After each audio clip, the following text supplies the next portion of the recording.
Pakistan cricket board ने सरफराज अहमद को कप्तानी से हटा दिया। दौरे ऑस्ट्रेलिया के लिए नए कप्तान का ऐलान आज होगा। सरफराज अहमद को खराब कारकर्दगी की बुनियाद पर हटाया गया।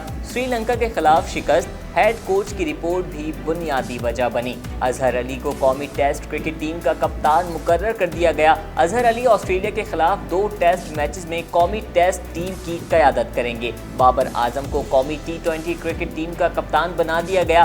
बाबर आजम ऑस्ट्रेलिया के खिलाफ 3 T20 मैचेस में कौमी T20 टीम की क़यादत करेंगे। सरफराज अहमद को तीनों फॉर्मेट में नाक़िस कारकर्दगी के बुनियाद पर कप्तानी से हटाया गया।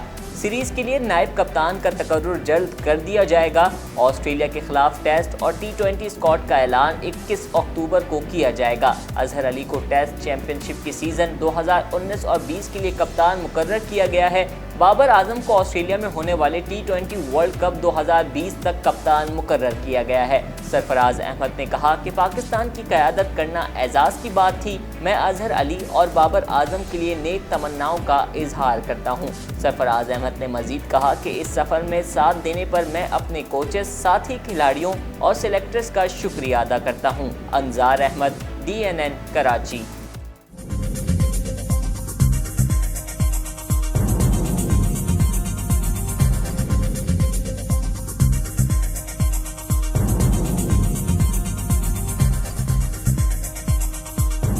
न्यूज़ से अपडेट रहने के लिए हमारे चैनल को सब्सक्राइब करें और बेल आइकन पर क्लिक करें।